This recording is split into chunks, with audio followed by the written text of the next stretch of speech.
Hello and welcome back to my channel. I hope you're all doing well and welcome to my October reading wrap up. Today we're talking about all the books I read in October, obviously, and there's quite a few of them. October is one of those months where you just try to fit in so many seasonal reads because I feel like so many of the books I want to read during this time need to be read during October, like leading up to Halloween, especially all the paranormal witchy stuff, which is actually my favorite genre to read. I love paranormal romances. I just feel like you read those in October. Although technically I always say on my channel, you don't have to read according to the season, although it is really nice to. Like, I really do love doing that, especially if you find a book that you love that really gets you excited for the season and feel connected to the season. That's always my favorite thing to do. But you don't have to read according to the season. You could read paranormal romances and witchy stuff like throughout the year. It doesn't matter. I just feel like it hits different reading that kind of stuff in October, or especially like that 1 week leading up to Halloween. It just hits. So I did my best to try to fit in as many books as I could that are in the paranormal genre, which is my favorite, like I said. But I did also try to read a lot of cozy fall romances as well to get in the seasonal kind of mood. So we do have a few of those to talk about as well. But let me know your thoughts on seasonal reading. Do you love it? Do you hate it? Do you not care? Do you just do whatever? Do you only read seasonally? I would really love to know how you guys do it just because I'm curious. So leave your comments down below. So let's get into the wrap up and my October stats.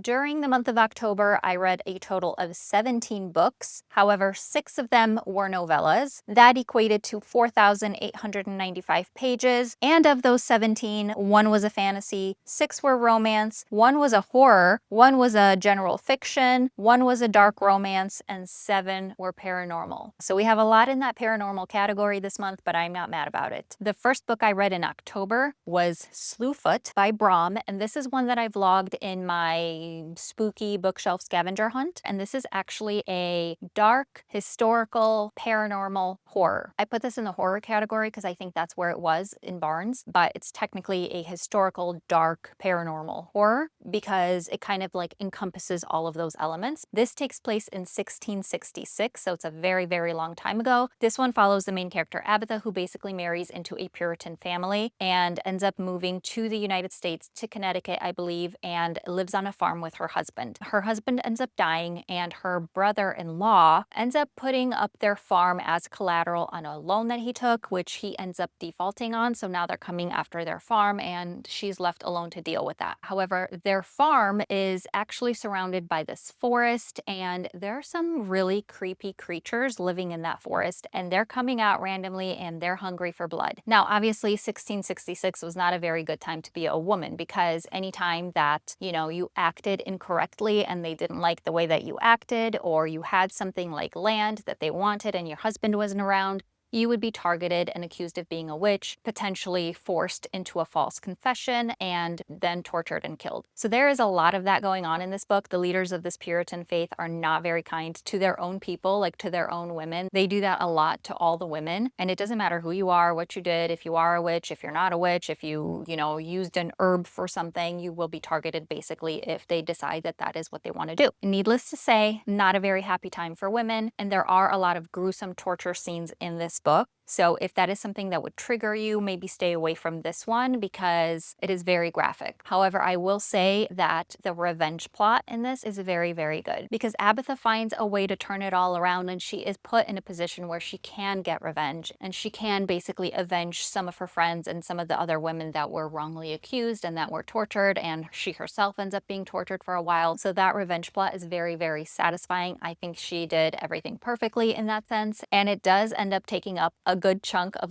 the last portion of the book. So it's not just a quick breeze over the revenge. It's it's meaty. So I really like that. I really enjoyed this book. Obviously the religious stuff in this did trigger me a little bit, so be careful when picking that up. But the vibes in this are so good. It's very spooky, very creepy in the beginning, a little bit confusing in the sense of you don't really know what those creatures are because it's not really explained until definitely past the halfway point of the book. So it's a really big mystery around that whole thing. thing, and it just gives those creepy, spooky vibes to really get you kind of like hooked. So I really enjoyed that. I really loved all of the creatures. Like once you get to know what they are, like I really enjoyed them and Abatha as a main character. So I ended up rating this one 4 stars. I would recommend this if you do like horror, but take all those things that I said about things that could potentially trigger you into consideration when picking this one up. The next 3 books I also vlogged in my Cozy Fall reading vlog, so check out that video for like deeper thoughts on these books. But the first one I read in that video was People Watching by Hannah Bonham Young, and this one follows the main characters Milo and Prudence. And Milo comes into this small town because his brother is opening up a brewery and he's there to help him. And him and his siblings basically come from like a very abusive household, so he's dealing with like a lot of trauma related to that. And his life has been one where he's kind of like having commitment issues. He can't really commit to anybody. He moves around a lot. He can't really hold a job. And he's a little bit of a playboy. He basically hooks up with a lot of people and doesn't want to do relationships. Whereas Prudence, on the other hand, is kind of the opposite. She has not lived her life very much because her mom is sick with Alzheimer's, and her dad are basically like the primary caretakers for her, and they have sacrificed a lot. She can't really like move away from the town because she doesn't want to leave her mom. She has not really been able to have a relationship with anybody. She's still a virgin, and so on and so forth. You get the idea. What's really sweet about the town though that they live in is that everybody kind of like pitches in to help the mom, because she often goes back to this place in her mind where it's like her wedding day, and so they have to basically close the grocery store that her dad runs when it's like one of those days, and then basically like recreate the wedding, and everybody kind of pitches in. They like make food for it, they come over, you know, stuff like that, which I thought was really, really sweet, that like the whole town kind of like comes together to help out. So on the day that Milo comes back into town, he wants to go to the grocery store to pick something up, but it's closed, and he ends up running into Prudence. He thinks she's really cute. They flirt a little bit. He also like runs into her mom and realizes that her mom is actually his old art teacher. So she does recognize him, but he doesn't know why. And then he kind of like realizes what's going on. Milo really ends up being super sweet in this book. I really, really loved him in this book. Like normally I don't like the reformed playboy trope. That's not a trope that I usually enjoy. However, Hannah Bonham Young did an excellent job with this book because it's because of Prudence and like the town and like the people and how everybody comes together to like help with the mom and stuff, that kind of like makes him want to do that as well. And he feels very included, and he feels like part of the community, and he just becomes kind of like obsessed with her a little bit. Like he's really down bad, and I love a down bad male main character, and this guy definitely does it. He's definitely an acts of service kind of guy, also my favorite, and everything that happened between them and their romance and how it developed was just really, really good, and I had such a good time reading this book. I have seen some mixed reviews on this book. Some people don't really like it, and I could see why, because like going into this book I thought I would be one of those people because it is like a reformed playboy, and I thought that would be kind of cringy, but I was actually pleasantly surprised, and I ended up really, really enjoying it. So I would actually recommend this, and if you have read this book also and you have an opinion for either side, please let me know as well, because I'm very curious.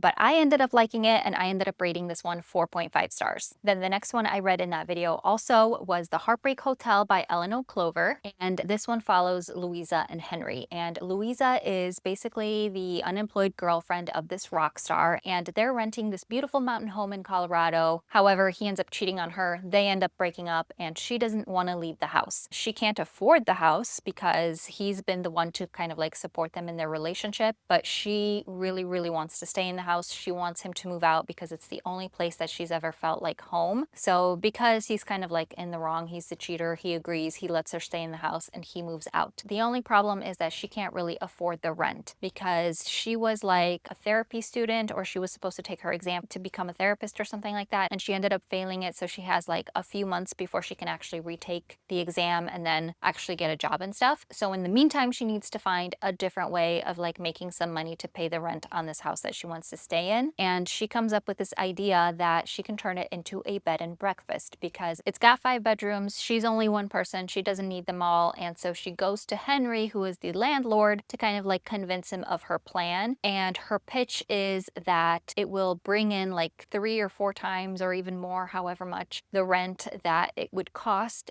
And as long as he lets her live there for free, she will basically give him all the profit. Not a very smart business idea because like how are you gonna like pay for your own expenses outside of rent? But it is what it is. And he agrees to let her do it for like 6 months on like a trial basis. Then her best friend May comes over and it turns out she broke up with her significant other. So they're both going through a breakup and they're just kind of wallowing together. And that kind of gives her the idea that instead of doing just a regular bed and breakfast, she can turn this into a therapy retreat for people who have basically just gone through a breakup and don't want to be alone, need some camaraderie, something like that, so they can, heal from their breakups together, which again, not a great business idea because you're just kind of like narrowing the number of people that would potentially rent the rooms from you. So that was a little bit unrealistic to me, but this is a romance book, so she miraculously ends up getting all these new clients and ends up being very successful, like right from the beginning. So with that aside, I actually did enjoy this book. The story was very cute and it was very atmospheric in terms of like the house being very cozy and,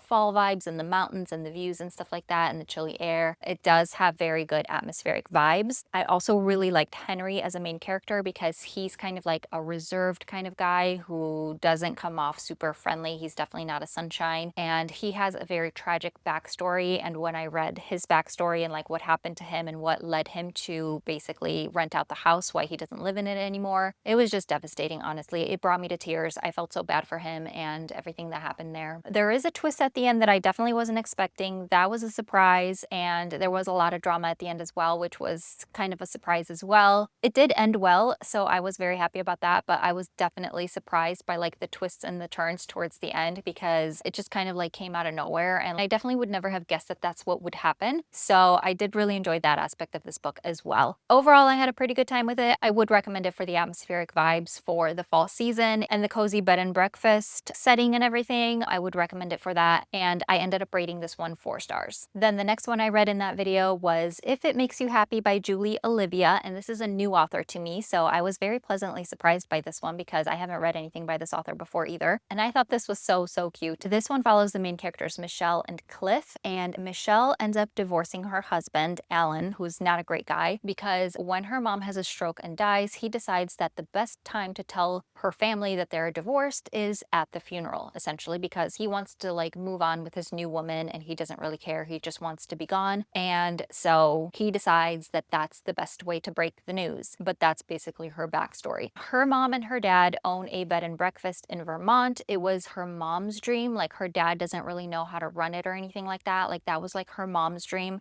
And her younger sister, Sarah, wants to take over that bed and breakfast because she also kind of shares that dream as well. But Sarah is still in school and she's not going to finish until December. I think this starts taking place in September or something like that. So there's a few months in between that Michelle says that she's going to like run it for her in the meantime until Sarah can finish school. Michelle is kind of like a businesswoman. She's kind of like a go-getter. She doesn't really know how to do it, but she figures it out on the fly, like that kind of thing. But there is a next door neighbor, Cliff, who's a single dad with 2 daughters, and he's also a baker, and he like brings over some pastries and stuff like that she can like share with the guests and stuff, and he wants to help her out a little bit, which I think is cute. Also, I forgot to mention the dog. Alan, her ex-husband, leaves her with the dog even though her and the dog don't really get along that well. Like the dog kind of is a little iffy about her, but nonetheless, she takes care of him because she doesn't want him to go, to the Humane Society or anything like that. And the dog's name is Rocket. And one thing that I really loved about this book was her conversations with Rocket throughout the entire book, because it's like she's talking to a person and they have like little disagreements and stuff like that, which I thought was so funny and so cute. And the epilogue of this book is actually in Rocket's POV, which I really loved. This is kind of a slow burn. Like her and Cliff kind of go into the friend zone like from the very beginning, and it's a kind of a long book for a romance. It's like 500 pages, but they don't actually start kind of having a relationship until like later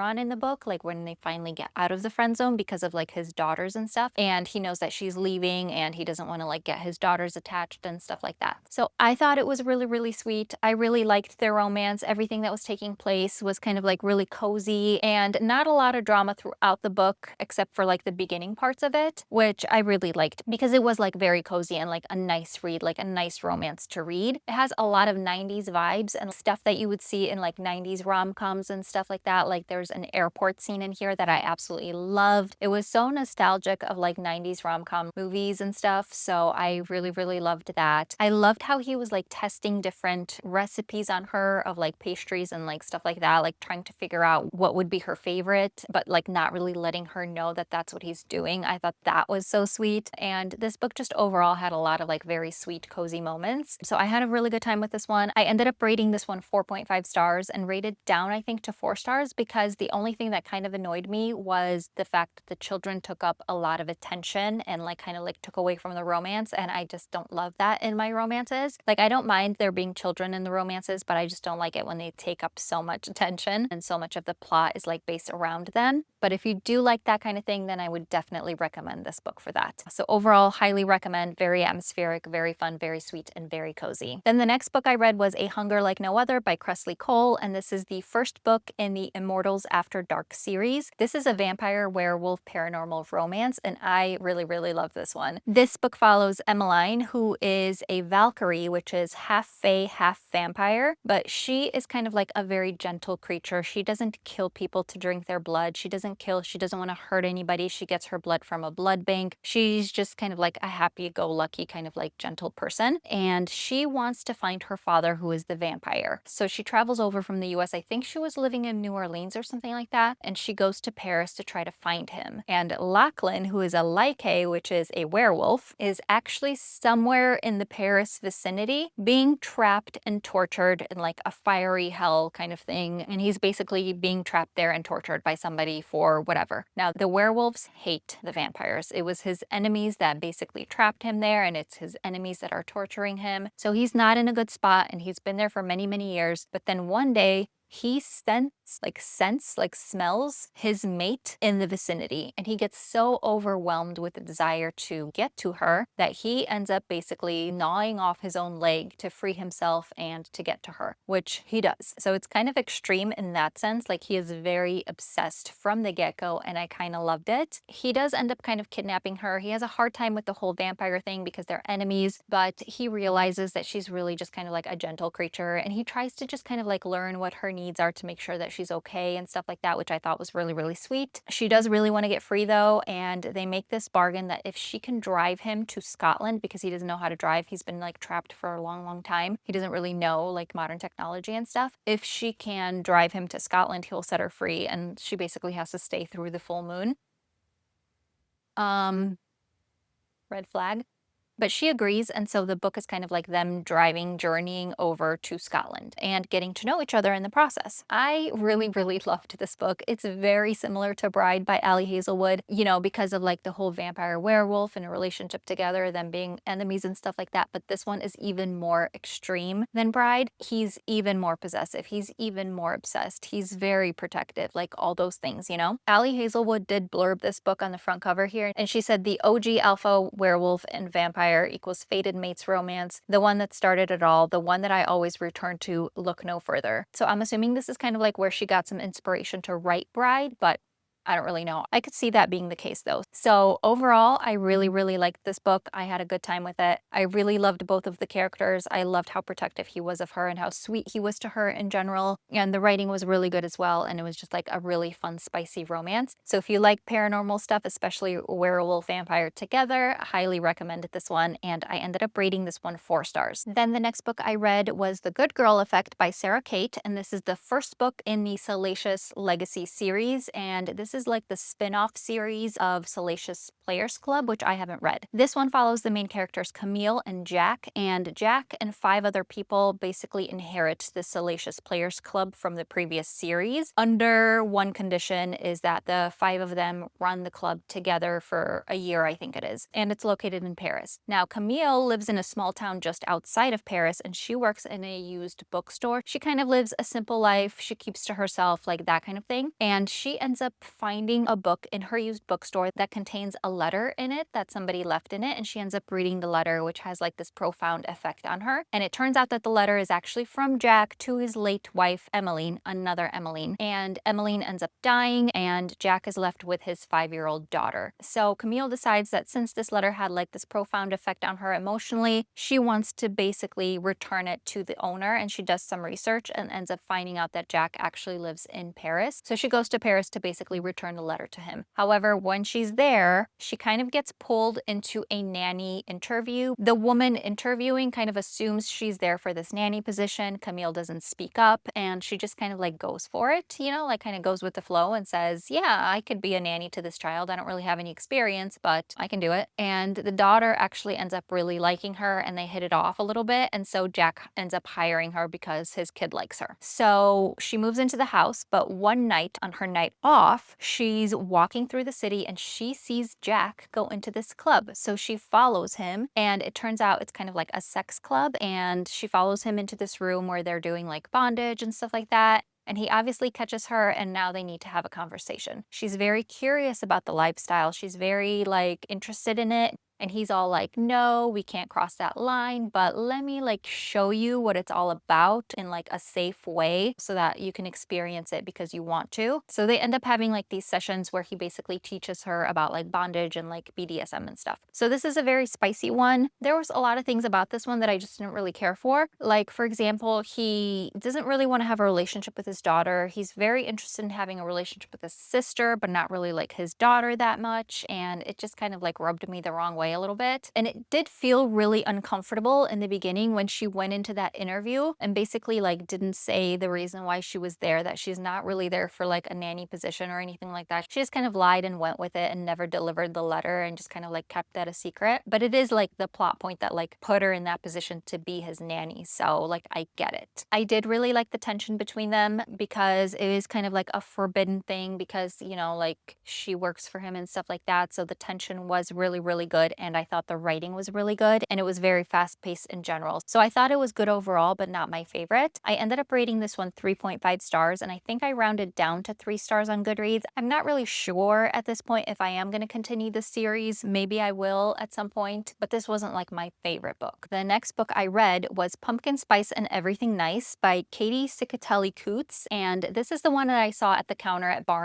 the Barnes Cafe as like a $5 edition if you buy a beverage in September or something like that. So I picked it up because I thought it was cute. It was definitely giving fall vibes. It's got like cute sprayed edges and everything, but this story is actually very, very young. So I would say this is for like a 12-year-old age range, something like that. It's very young. Essentially, the story follows the main characters, Lucy and Jack. They're in high school in Briar Glen, and Lucy's mom owns a cafe called A Cup of Joe, and they do not serve pumpkin spice lattes at this cafe because apparently they're not made with any real pumpkin, and they're just like against it. Okay, well, they learn that there's a new chain cafe, Java Junction, opening up down the street from them, and they will serve pumpkin spice lattes. So they're basically like threatening to put her mom's cafe out of business. And Lucy learns that actually the new guy in school, Jack, the new hot guy in school, his family actually are going to be owning Java Junction. Okay, so naturally she's against it. She's very angry at him, and out of anger, she ends up throwing like a pie at him. Then she's very worried that he's going to tell the whole school and that she's going to like have a thing about her, and like people are going to make fun of her for throwing a pie, which they do, but it's not because he tells them or anything. It's like a different reason. And so naturally they're kind of like enemies and like rivals in school because of all of those things. But one thing leads to another, and they kind of become friends. He ends up helping her come up with a recipe to create like a pumpkin spice latte for her cafe that does use real pumpkins, and she ends up teaching him how to bake for his cafe. So they kind of like, you know, help each other out a little bit. And it is pretty cute overall, but it is very, very young. This is for 12-year-olds, and I'm assuming that there are no 12-year-olds watching this channel, so this is probably not for anybody here. So I wouldn't really recommend this for anybody watching this video, but it was pretty cute overall. It had good fall vibes, but it was just very, very young, and I ended up rating this one 3 stars because the writing was actually pretty good. The next book I read was The Poisoner by Ivy Ophelia, and this is kind of like a dark paranormal romance set in Victorian London. It follows the main character Alina, who inherited an apothecary store from her father, and she basically kind of like experiments with poisons and sells them to women in secret, basically so that they can poison their abusive or violent husbands. And one day she runs into this like creature who I think he's like a vampira or something like that, so like a vampire basically, and he is very intrigued by her, and he basically wants to like play with her a little bit before he eats her and kind of like stalks her her in her house in the darkness. It's very spooky, very creepy. If you listen to the audio for this, he makes like this creepy noise that he projects, and he does this in the darkness while he's like stalking her. She doesn't know what's in the house. It's got really good Halloween vibes in that sense. However, this book did kind of fall flat for me in general. So once she kind of figures out who he is, she makes him this deal that he could basically drink her blood if she can study his blood, like if he gives her samples of his own blood so that she can study him. And so he agrees, and they have like, you know, like this arrangement going on, which I thought was kind of nice because he doesn't like end up killing her, but that's like really the only thing about it that's like interesting in any way, because I didn't really understand the romance in this. Like I didn't understand why she softened up to him, because he didn't really give her anything. As a male main character, I kind of expect him to become likable over time. If he's an unlikable character from the beginning, kind of expect him to become more likable throughout the book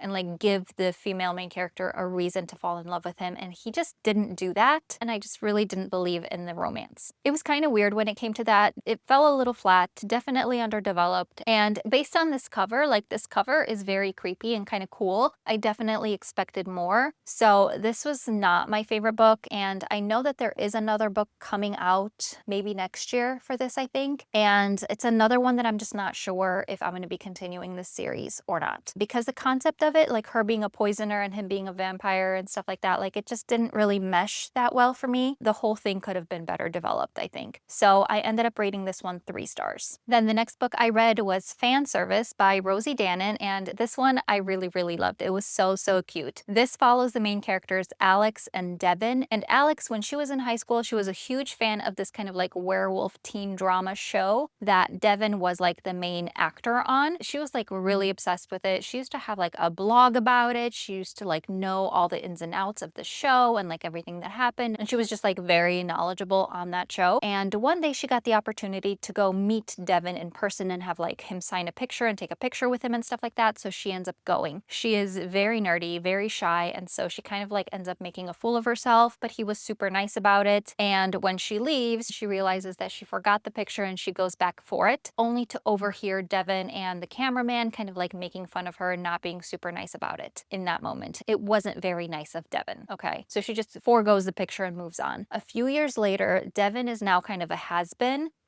Hasn't really starred in anything. He hasn't really like done that much with his career or anything like that. So he's a little bit of a has-been. Either way, on the night of a very rare wolf blood moon, Devin ends up kind of turning into a werewolf, and he doesn't know what's going on with him. It's kind of a shock, and now he's suddenly a werewolf. So he's trying to seek out somebody that could help him. And Alex and her dad had previously done like research and written papers and like posted stuff on wolf conservation. So he finds like an article from them, and he tries to like find her so that she could potentially help him. So they find their way to each other again, and it turns into kind of like this fake dating situation, which I thought was really hilarious. I actually thought this whole book was hilarious. It was really sweet and really funny. He also like lets her study him so that she could help him figure out what's wrong with him, and it kind of does turn into a real romance after the whole fake dating plot thing. And I thought it was really sweet. He's kind of like a scenting wolf as well, which I love, and I just love how like werewolves are just super protective over their mates and stuff like that. So I had a really good time with this one. I would definitely recommend this if you like paranormal werewolf stuff. This one definitely hit for me, and I ended up rating this one 4.25 stars. The next book I read is actually kind of a little bit of a weird one. It's this book. I found this at Barnes when I was walking through, and I picked it up, and I was kind of like flipping through it, and I really loved all the art and the messages in this book. This is technically a children's book, but in the author's note in the beginning, it says it's actually for anybody. People of all ages could read this, so it's not really only a children's book, but it is like a children's book basically, and it's very short. Obviously, there's like 1 or 2 sentences on each page. It's called Always Remember by Charlie McKessie, and when I saw this, I just fell in love with the art in this book and like the messages and everything. Like I started flipping through this at Barnes, and it was just so beautiful. It's basically about the boy, the mole, the fox, the horse, and the storm, and it's kind of like this poetic children's book with like positive messages that anybody at any age could read, and I just absolutely loved this. The artwork in this is just so stunning, so gorgeous.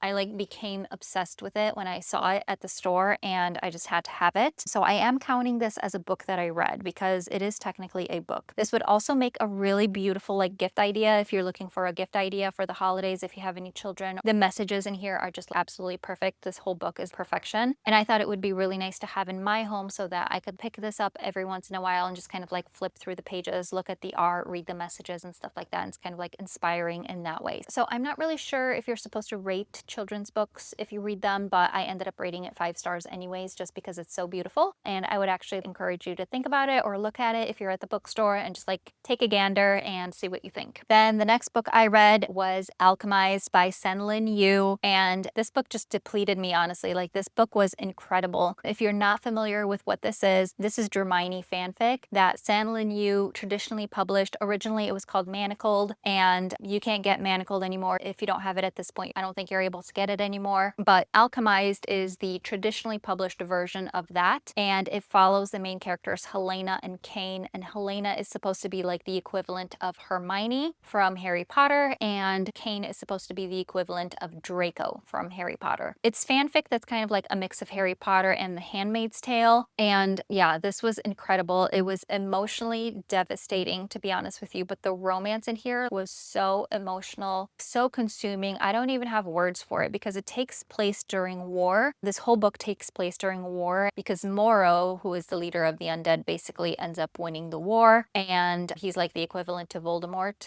And she ends up being taken prisoner and basically given to Kane. She's got like wrist manacles that basically prevent her from using any powers and magic and stuff like that. And she used to be a healer during the war. This is so sad, you guys, but it's just like such a beautiful love story that like transcends anything, transcends war, it transcends time, it transcends everything. Like anything you can think of, it's just incredible. I think the only word to describe this book is incredible, and I rated this infinity stars. I just don't think that there's going to be another book this year or ever really that will top this. Like, to me, I think this is like my favorite book of the year, like my top book of the year. I could be wrong because I could still read maybe something in the next few months, but at this point in time, this is it. This book was just such a journey. It's 1,000 pages long. It will take you a long time to finish. It will wreck you emotionally. Everybody says that, but it's true. And like, I don't know how else to describe it. All I will say is like, just read it. Just pick it up and read it. Read trigger warnings before you pick this up because there are some dark elements to it. But from what I hear, it wasn't as much as Manacled. I haven't read Manacled, but most of the dark stuff was kind of like in the background, you know? So yeah, so I don't know what else to say about this book besides it's an experience, it's a journey, it's very heavy emotionally, and it will take a toll on you. So infinity stars for Alchemized. Excuse the angle change, I had to swap the battery. But then throughout the entire month of October, I also read a few novellas kind of like scattered in between like reading all the books and stuff. And I finished off the Scared Sexy collection. I read the first one in here last month, but then I finished off with Beautiful Nightmare, Falling, Space Vampire, My Boyfriends Are All Monsters, and Spicy Little Curses. The first one was Beautiful Nightmare. This one follows Gemma, who's kind of like a sleep paralysis demon, and in order for her to live and feed, she basically needs to scare people and haunt them in the middle of the night, and like she'll paralyze them and basically like feed on their fear. And so she ends up being assigned a person to haunt, and she ends up falling in love with him,